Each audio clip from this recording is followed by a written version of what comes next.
Good morning. আজকে আমি তোমাদেরকে পড়াবো কুলম্বের সূত্র, ওহমের সূত্র, মূলত প্রবাহী তড়িতে ক্লাস 10-এর যে অংশটা রয়েছে। এটা পড়ার আগে আমাদের স্থির তড়িতের কয়েকটা অংশ জেনে নিতে হবে। সবার প্রথম যেটা জানতে হবে সেটা হচ্ছে আধান। আধান জিনিসটি কী? এটাকে তোমরা এভাবে ভাবতে পারো, কোনো পাত্রে রাখা জলের পরিমাণ, সেটা হচ্ছে আধান। এবার সেই জলটাকে তুমি যদি কোনো পাইপ দিয়ে আরেকটা পাত্রের সাথে জোড়ো, দুটোর মধ্যে জলতলের পার্থক্য থাকে, তাহলে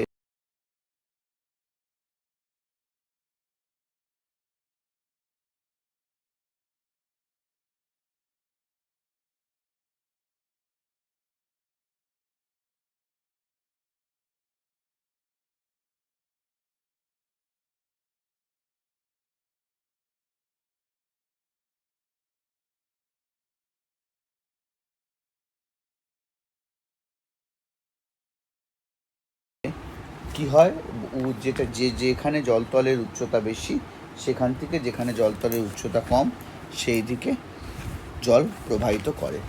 আধানও ঠিক সেই রকম তড়িতের সমন্বয়। এবার আমরা যখন একটা তড়িৎ বলতে আমরা কোথায় খুঁজে পাই? তড়িৎ পরমাণু ইলেকট্রনে। একটা ইলেকট্রন বলতে আমরা একটা ইলেকট্রনের তড়িৎ বলতে আমরা কতখানি তড়িৎকে বোঝাই? -1.6 × 10⁻⁻1 কুলম্ব আধানকে। এবার এটাকেই যদি আমি রিভার্স করি, মানে আমি জানতে চাইছি আমার পাত্রে কতগুলো ইলেকট্রন রয়েছে, তাহলে উল্টে দিই, 1.6 × 10⁻⁻19 কুলম্ব একটা ইলেকট্রনে থাকে। তাহলে 1 কুলম্ব থাকবে কত? 1/1.6 × 10⁻⁻90 ইলেকট্রন। -90টা উপরে উঠে গেলে 10⁻19/1.6 ইলেকট্রন। তাহলে 1 কুলম্ব আধান বলতে আমি এতগুলো ইলেকট্রনের চার্জকে বুঝবো। ঠিক সেরকম পজিটিভের ক্ষেত্রে আমরা জানি যে প্রোটন আর ইলেকট্রনের চার্জের পরিমাণ সমান, তাই পজিটিভের ক্ষেত্রে আমরা 10⁻19/1.60 প্রোটনের চার্জকে বুঝবো হচ্ছে 1 কুলম্ব পজিটিভ আধানের চার্জ। এক্ষেত্রে বলে দিই, এটা যে কুলম্ব বলে যে আমরা চার্জ আধানকে পাচ্ছি, এটা কিন্তু এসআই পদ্ধতিতে তড়িতাধানের একক। যেখানেই এসআই থাকে সেখানে সিজিএস থাকে, তাহলে সিজিএস পদ্ধতিতেও নিশ্চয়ই তড়িতাধানের একটা একক থাকবে। তাকে আমরা কি বলি? 1 ESU। ইএসইউর পুরো কথা কি? Electrostatic unit. দুটোর মধ্যে সম্পর্ক আছে। 1 ESU আর 1 কুলম্বর মধ্যে সম্পর্ক কী? এটা খুব ইম্পর্টেন্ট, যেটা শর্ট কোশ্চেন হিসাবে আসে। 1 কুলম্ব সমান 3 × 10⁻9 ESU। অন্য কিছু মনে রাখি বা না রাখি, এইটা আমাদের মনে রাখাটা কিন্তু জরুরি। অন্য কিছু রাখি বা মনে রাখি, এটা কিন্তু মনে রাখা আমাদের কাছে খুব জরুরি। এইবার আস্তে আস্তে আমরা আমাদের মূল পড়ার দিকে ঢুকবো, যেখানে কুলম্বের সূত্র নিয়ে আলোচনা করব। এইটুক নিয়ে তোমাদের যদি কোনো প্রশ্ন থাকে তাহলে তোমরা কমেন্টে জানাবে। আমি একসাথে পরের সপ্তাহে আমার ক্লাসে, রেকর্ডেড ক্লাসে, সেটা নিয়ে ব্যাখ্যা করে দেব। চলে আসি কুলম্বের সূত্রে।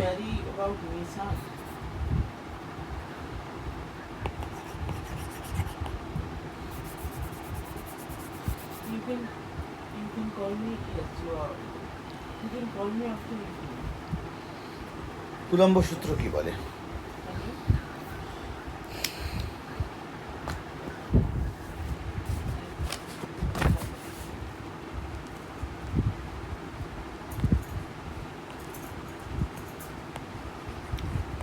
কুলম্বের সূত্র।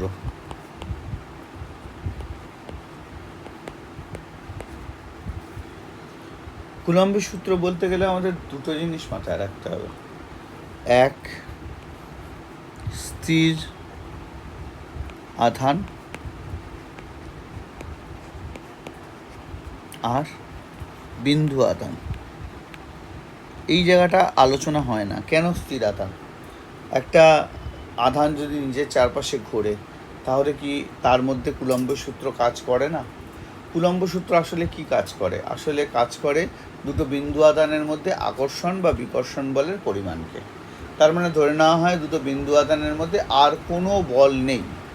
কিন্তু যখনই আমি স্থির আধানের পরিবর্তে পরিবর্তনশীল মানে গতিশীল আধান নেব, সেটা সে নিজের চারপাশে যখন স্পিন করবে তখন সেটা চারপাশে একটা চৌম্বক ক্ষেত্র তৈরি করে ফেলবে। এটা যে কোনো আধানের মূল বৈশিষ্ট্য। আধান গতিশীল হলে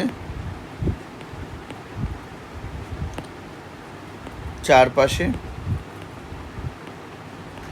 চুম্বক ক্ষেত্র তৈরি হয়।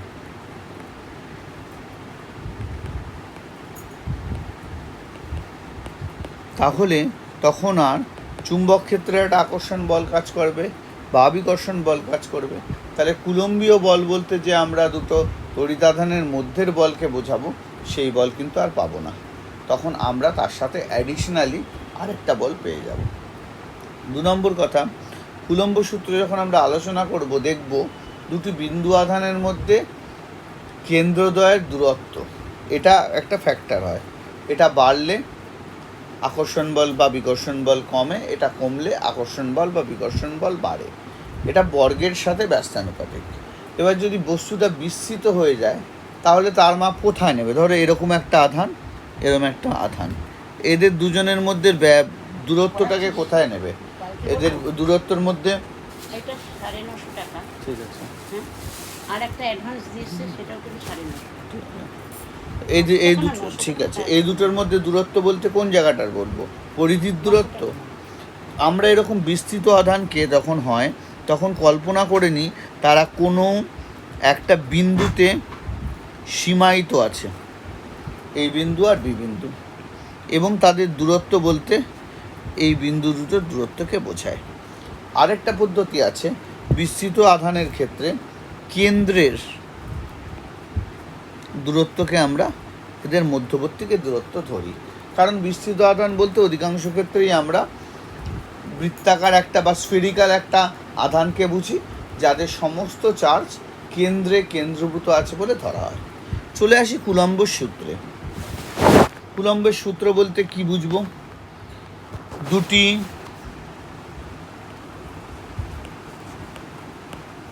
স্থির ও বিন্দু আধানের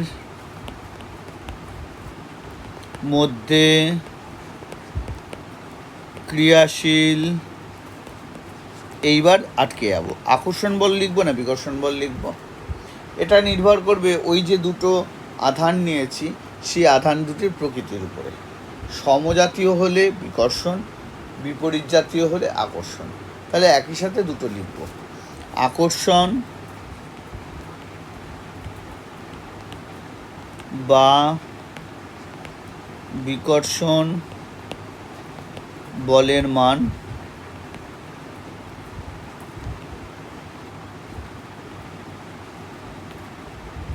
আধানদ্বয়ের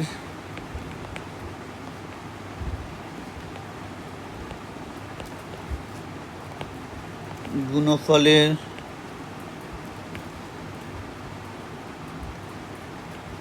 সমানুপাতিক ও তাদের মধ্যস্থ দূরত্বের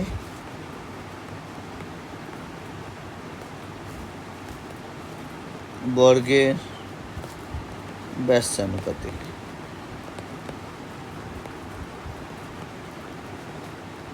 লাইভ এক্সাম্পলে আসো। ধরো এটা একটা সুন্দর কন্যা, এটা একটা সুন্দর ছেলে, এদের মধ্যে পরস্পর একটা আকর্ষণ বল আছে। এই আকর্ষণ বল ততক্ষণ থাকবে যতক্ষণ এদের মধ্যে একটা দূরত্ব থাকবে। দূরত্ব বাড়লে আকর্ষণ বল কমে যাবে। কুলম্ব সূত্রও তাই বলে।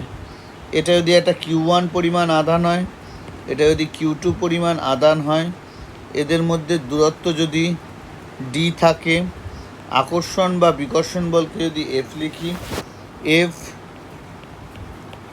সমানুপাতিক Q1 ইন্টু Q2, F ব্যস্তানুপাতিক দূরত্বের বর্গের ব্যস্তানুপাতিক, ডি স্কোয়ার।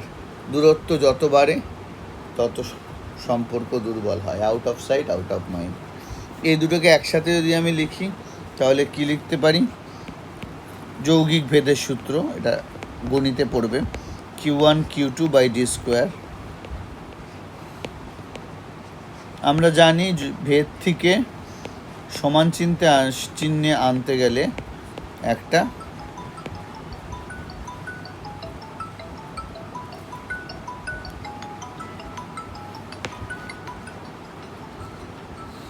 ধ্রুবক ধরতে হয়।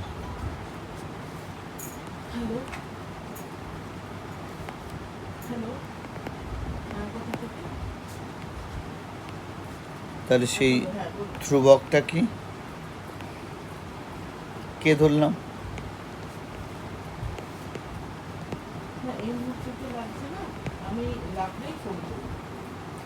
এই কে এর মান কিসের উপর নির্ভর করে?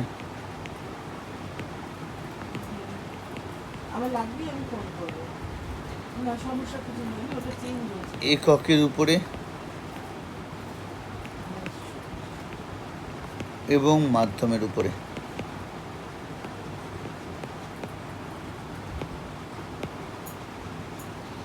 সিজিএস পদ্ধতি হলে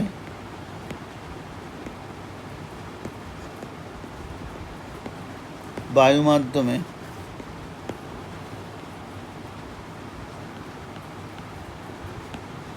এর মান 1।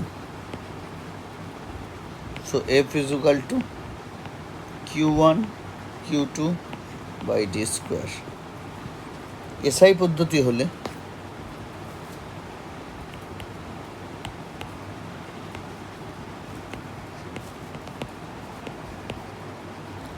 বায়ু মাধ্যমে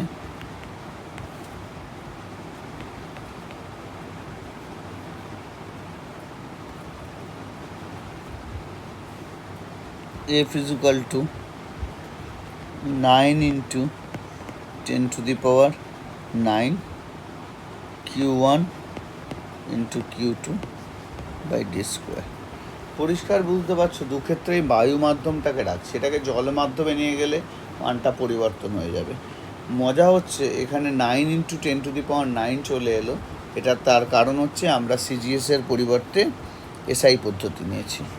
সিজিএস পদ্ধতিতে কে এর মান 1 আর এসআই পদ্ধতিতে 9 into 10 to the power 9 বলা হয়। এই যে কে ধ্রুবকটা, এর একটা সুন্দর পোশাকি নাম আছে, এটাকে বলে মাধ্যমের তড়িৎ ভেদ্যতা।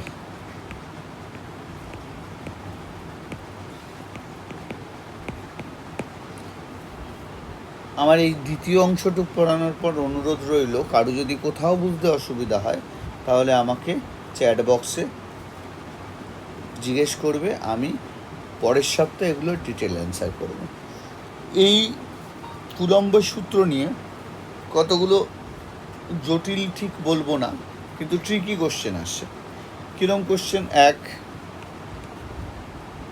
একটি আধানকে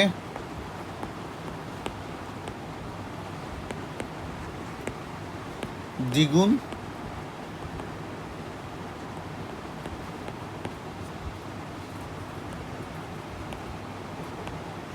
ও অপরটিকে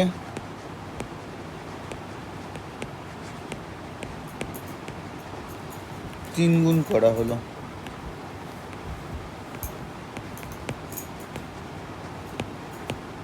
আকর্ষণ বল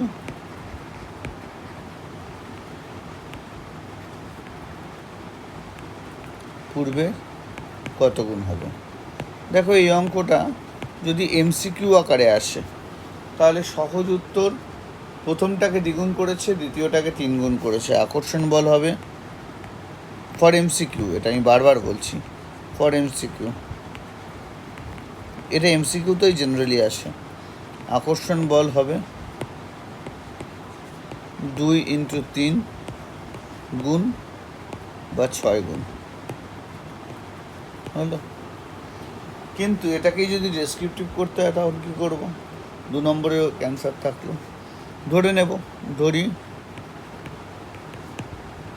প্রথমে, বা তোমার মনে এলো যে কেন এটা 6 গুণ হলো। আধান ছিল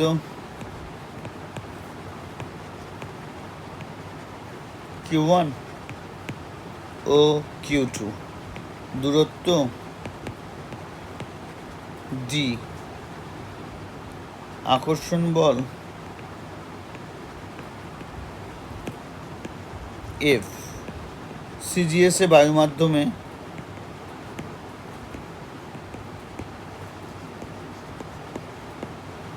K = 1 হয়, তাহলে F = Q1 × Q2 / d²। এইবার আমাকে বলেছে প্রথমে একটিকে দ্বিগুণ করা হলো, তাহলে Q1 has been change to Q1 আর Q2 has been change to 3Q2। ঠিক আছে, এটাকে আমি Q1 ড্যাশ বললাম, এটাকে Q2 ড্যাশ বললাম, দূরত্ব চেঞ্জ হয়নি। তাহলে আকর্ষণ বল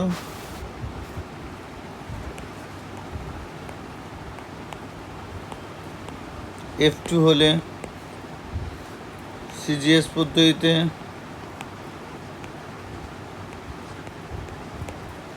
বায়ু মাধ্যমে F2 = Q1 dash × Q2 dash / d²। Q1 ড্যাশটাকে কি লিখব? 2 Q1, Q2 ড্যাশটাকে 3 Q2 / d²। গুণ করলে কী হয়ে যায়? 3 × 2 = 6 Q1 Q2 / d²। আগে চলে আসো, এই 1 নম্বর সমীকরণ, এই 1 নম্বর সমীকরণে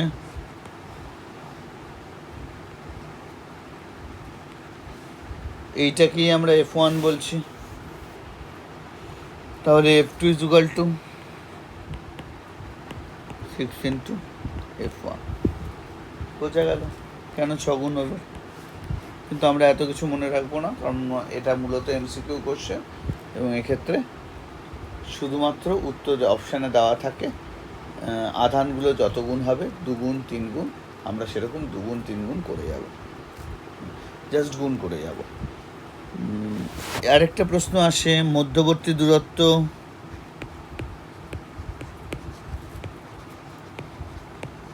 অর্ধেক ও দ্বিগুণ করা হলে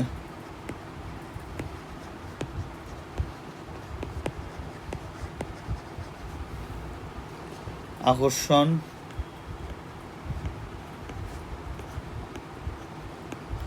বা বিকর্ষণ বল কত হবে? ফর এমসিকিউ দেখো তো ওখানে, ওই যে যেখানে এই থাকে চাবি থাকে। ফর এমসিকিউ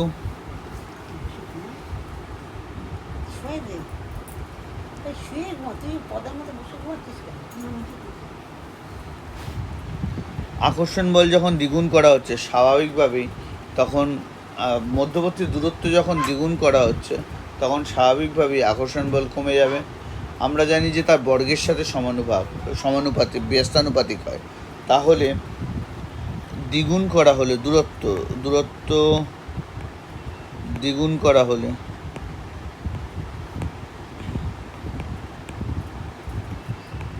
টু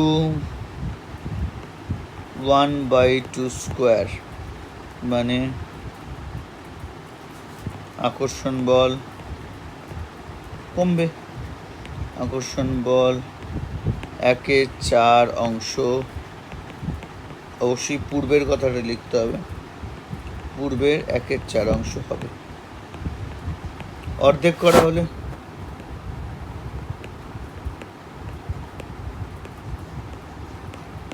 অর্ধেক করা হলো,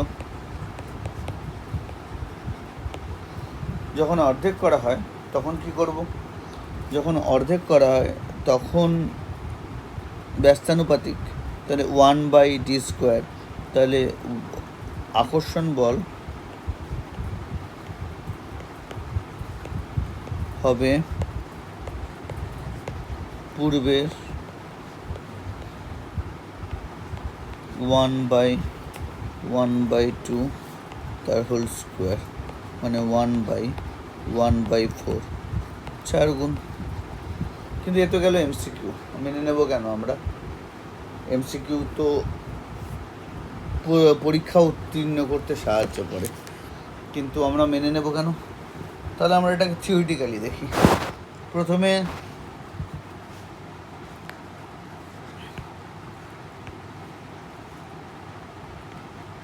চার্জ ছিল Q1 ও Q2, দূরত্ব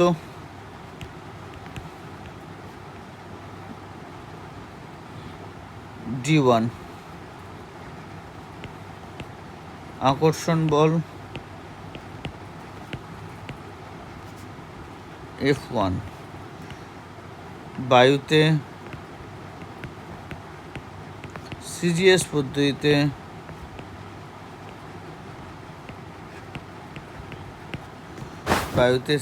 পদ্ধতিতে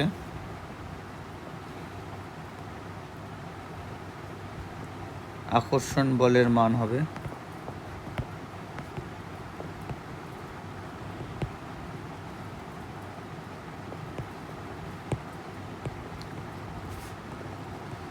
F1 = Q1 Q2/d²। এবার আমি Q1 এবং Q2টাকে একই রেখেছি, কিন্তু দূরত্বকে অর্ধেক করে দিয়েছি, দ্বিগুণ করে দিয়েছি। তাহলে আমার D1 has been changed to D1, এটাকে আমি D2 বলছি। তাহলে আকর্ষণ বা বিকর্ষণ বল F = আকর্ষণ বা বিকর্ষণ বল F2 সমান Q1 Q2, D1 এর জায়গায় 2D1 তার হোল স্কোয়ার হবে। তাহলে এটা কি হবে? 1/4 Q1 Q2/d1। 1 নম্বর সমীকরণ থেকে F2 = 1/4 F1। এবার দূরত্ব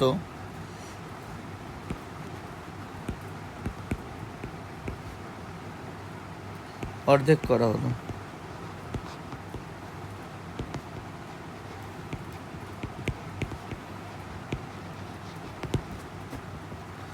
অর্থাৎ D1 has been changed to D1/2, এটাকে আমরা D2 ধরছি। তাহলে বায়ুতে আকর্ষণ বা বিকর্ষণ বল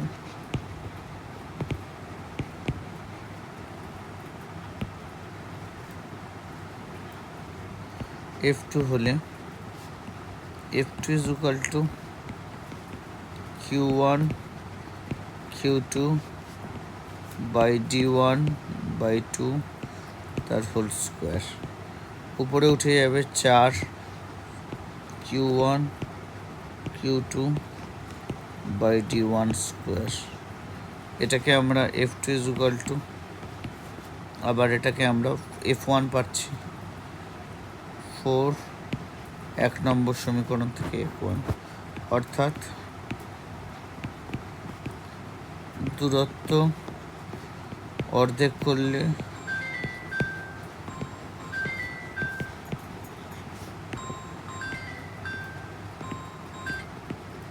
আকর্ষণ বল 4 গুণ হবে।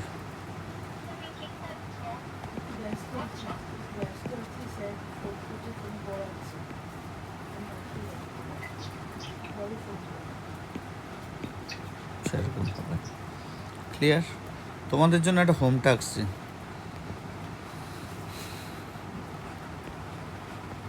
একটি চার্জকে দ্বিগুণ করা হলো,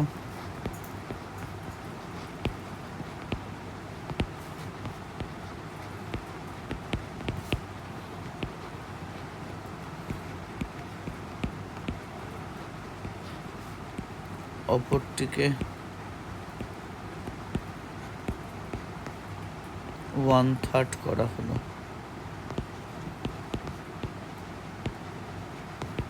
ও দূরত্ব দ্বিগুণ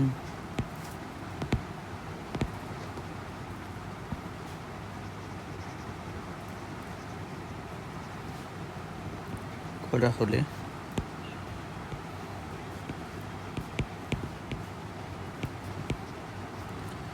আকর্ষণ বা বিকর্ষণ বল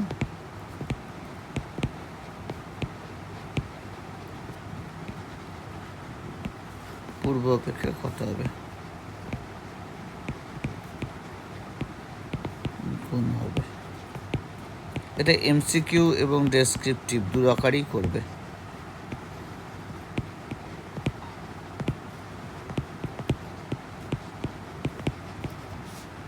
দুটি আকারই করবে।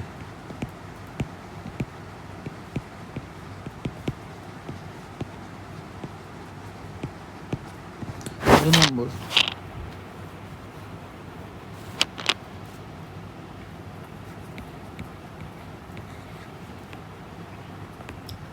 একটি চার্জকে দ্বিগুণ ও অপরটিকে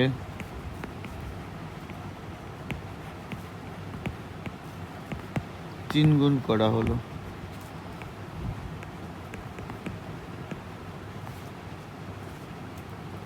ও মাঝের দূরত্ব